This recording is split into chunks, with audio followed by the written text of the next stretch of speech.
Informa, el magazine de salud de Deutsche Welle. Cada semana con una entrevista a un experto en salud.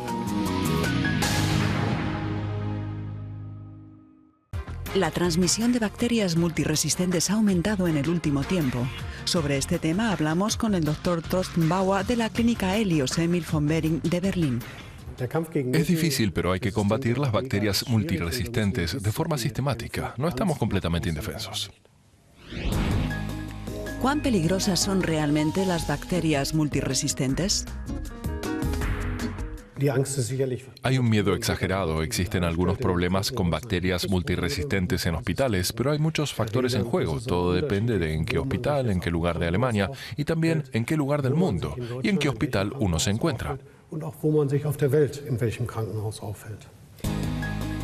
¿Es lo mismo el SARM que las bacterias multiresistentes? El SARM es una de las bacterias multiresistentes y si bien es la infección que se presenta con mayor frecuencia, también existen otras. ¿Pueden combatirse con medicamentos? Contra el SARM existen buenos medicamentos. Esta bacteria se conoce desde 1960, pero también hay otros bacilos, para los cuales aún tenemos muy pocos antibióticos. Y entonces, ¿por qué no se crean nuevos antibióticos?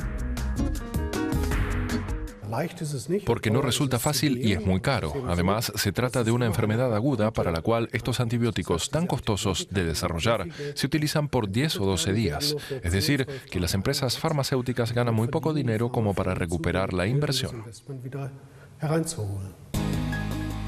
¿Es decisiva la higiene hospitalaria en el control de ese tipo de infecciones? Hasta cierto punto sí. La higiene es fundamental para prevenir las llamadas infecciones nosocomiales.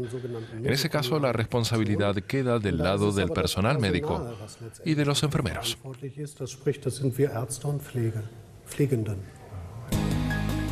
¿Qué síntomas padecen los pacientes afectados por gérmenes multiresistentes? Son los mismos síntomas que los de un paciente infectado con una bacteria sensible a los antibióticos, pero los antibióticos suelen presentar efectos secundarios.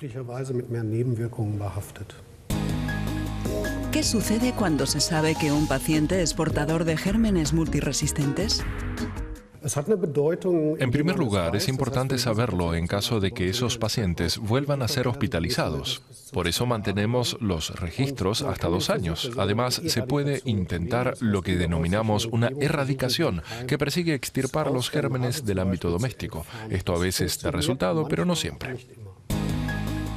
¿Tiene sentido erradicar esas bacterias incluso si la persona no ha caído enferma? Eso depende de si el paciente está enfermo y de las posibilidades que tenga de desarrollar los síntomas. Hay pacientes en los que las bacterias desaparecen, pero que regresan tras unas semanas, así que depende de cada caso en particular. ¿Puede un visitante del exterior contagiar a pacientes de hospital con bacterias multiresistentes?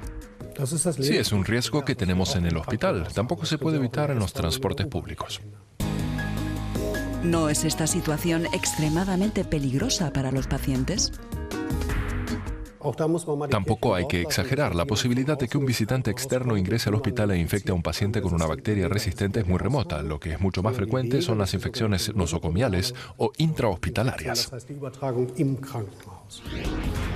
La higiene desempeña un papel crucial en la lucha contra las bacterias multiresistentes. Hablamos de este tema con la especialista en higiene hospitalaria Nicola Titt. ¿Cuáles son las tareas de un responsable de higiene hospitalaria? Un equipo entero se encarga de la higiene en el hospital y no una sola persona. Nos ocupamos especialmente de mantener los estándares de higiene y nos aseguramos de que el personal los aplique. Después nos fijamos en si en el hospital se han registrado enfermedades infecciosas contagiosas y tomamos precauciones para evitar su transmisión. ¿Cómo se suelen contagiar microorganismos patógenos en un hospital? Es sin duda la transmisión de gérmenes a través de las manos. Por eso, la desinfección de las manos juega un papel esencial a la hora de prevenir enfermedades contagiosas. ¿Por qué es recomendable desinfectarse las manos al entrar en un hospital? Queremos proteger a nuestros pacientes en el hospital, especialmente de las bacterias que están fuera. Y las manos son verdaderamente una fuente de transmisión de gérmenes. Por eso, antes de entrar al hospital, en la entrada principal, pedimos a los visitantes y al personal médico que se desinfecten las manos. Y tienen que hacerlo otra vez antes de entrar a ver a los pacientes y otra vez antes de irse. Es importante porque hay muchos pacientes con el sistema inmunológico débil, por ejemplo, los pacientes de cáncer o los recién operados. Y aunque a una persona sana no le pasaría nada, estos pacientes pueden desarrollar una infección seria.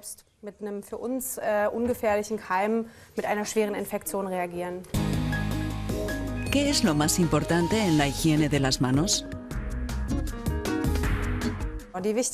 Lo más importante es lavarse las manos durante 30 segundos y cubrir todas las zonas y desinfectar las manos por dentro y por fuera con un desinfectante con alcohol. Es importante limpiar bien los pulgares, que suelen olvidarse, y también la zona entre los dedos, las puntas de los dedos y la zona de las uñas. Y hay que insistir hasta que se haya limpiado todo. Si el desinfectante se absorbiera demasiado rápido, antes de los 30 segundos, hay que hacerlo otra vez. ¿Cómo administra un hospital los productos desinfectantes? La dosis de desinfectantes debe ser bastante alta, por eso es mejor sobrepasar la cantidad necesaria que utilizar demasiado poco.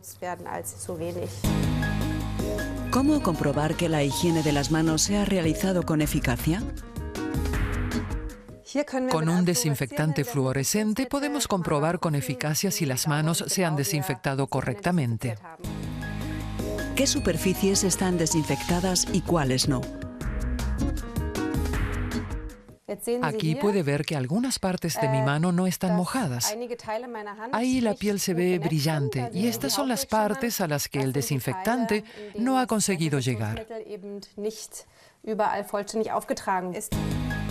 ¿Por qué es recomendable quitarse anillos, relojes y pulseras antes de desinfectarse las manos? Normalmente las joyas impiden que el desinfectante llegue a la piel. Por eso recomendamos al personal médico que se quite las joyas de brazos y manos.